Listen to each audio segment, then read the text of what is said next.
সুপ্রিয় দর্শক, আসসালামু আলাইকুম। আমি আরও একটি নতুন রেসিপি নিয়ে হাজির হলাম।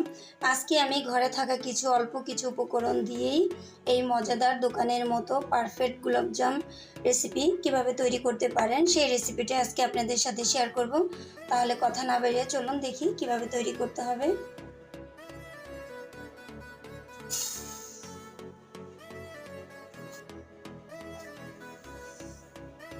আমি এখানে 1.5 কাপ চিনি নিয়েছি।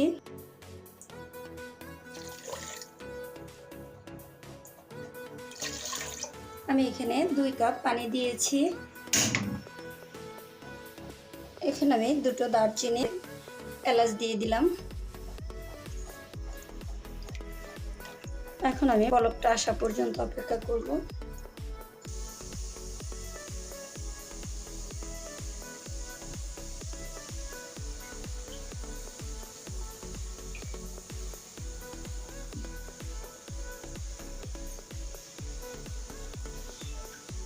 চিনিটা সম্পূর্ণভাবে গলে গেছে। এখন আমার শিরাটা রেডি হয়ে গেছে। আমি শিরাটা একপাশে ঢেকে রেখে দিচ্ছি।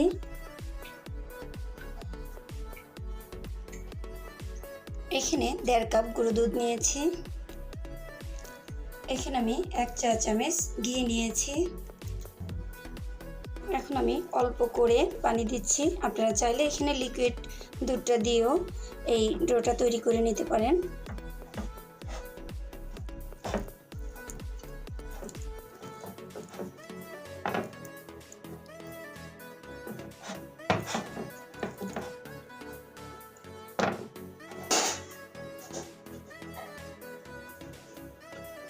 আমি এখানে 1 চিমটি ফুড কালার দিয়ে দিচ্ছি।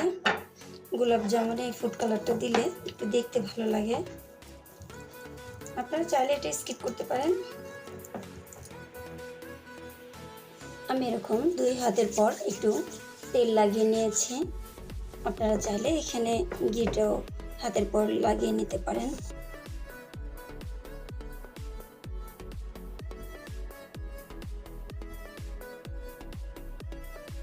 আপনারা এই গোলাপ জামুনের ডিজাইনটা লম্বা অথবা গোল করেও ডিজাইনটা করে নিতে পারেন। আপনারা আপনাদের পছন্দ অনুযায়ী ডিজাইনটা দিয়ে নেবেন। আমি এরকম লম্বা লম্বা করে ডিজাইনটা করে নিচ্ছি। আমি আপনাদের সুবিধার ক্ষেত্রে আরও একটি দেখিয়ে দিচ্ছি। গোলাপ জামুনটা বানানোর সময় একদম বেশি চাপ দেওয়া যাবে না, একটু আলতো হাতে করে নিতে হবে যাতে কোনো দিক থেকে ফেটে না যায়। আমি সবগুলো মিষ্টি এভাবে বানিয়ে নিয়েছি। এখানে আমি কিছু তেল নিয়েছি। তেলটা আমি আগে থেকে একদম লো হিট দিয়েছি। দেখুন আমার আঙ্গুলটা তেলের পর দিচ্ছি। যেরকম আঙ্গুলটা যেমন সয় সেরকম গরম অবস্থাতে সেরকম কোমা কোমা গরম হবে, তখন এই মিষ্টিগুলো দিয়ে দিতে হবে। এখানে বেশি একটা গরম তেলে ছেড়ে দিবেন না, তাহলে মিষ্টিগুলো ফুটকে উঠে যাবে।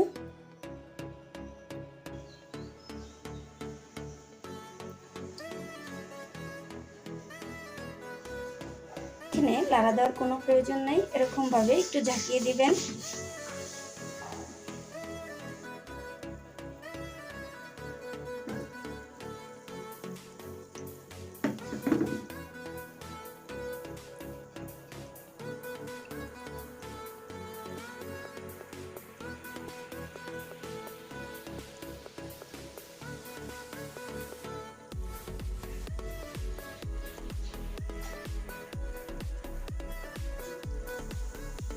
এক্ষেত্রে আমি চুলার আঁচটা একটু বাড়িয়ে দিয়েছি।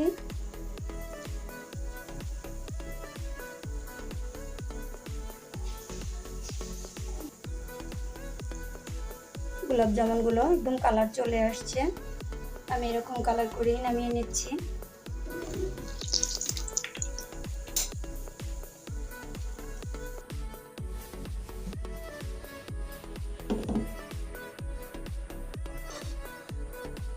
মিষ্টিগুলো গরম গরম অবস্থাতেই ঢেলে দিয়েছি। এখন আমি চুলাটা একটু জ্বালিয়ে দিচ্ছি।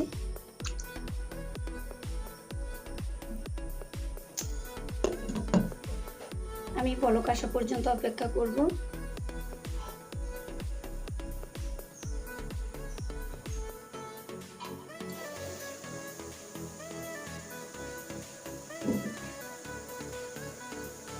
আমি গোলাপ জামুনগুলো বলক আনিয়ে নিয়েছি। এখন আমি চুলাটা অফ করে দিচ্ছি। আমি এইভাবে ঢেকে রেখে দিব 1 ঘন্টা পর্যন্ত। ফিরে আসলাম 1 ঘন্টা পর।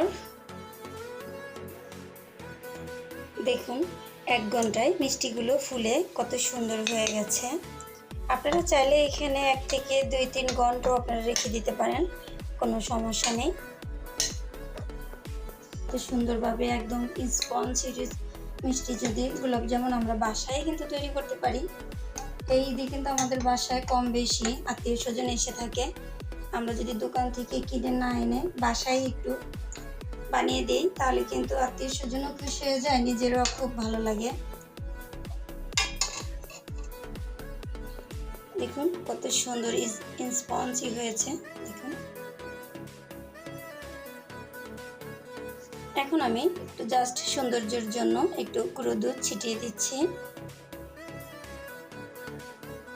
তৈরি হয়ে গেল কালো গোলাপজাম। দেখুন কত সুন্দর হয়েছে আমার এই গোলাপজামের রেসিপিটা। যদি আপনাদের একটু কোনো অংশ ভালো লেগে থাকে তাহলে আমার ভিডিওতে একটি লাইক দিয়ে দিবেন এবং আমার চ্যানেলে একটি সাবস্ক্রাইব করে দিবেন।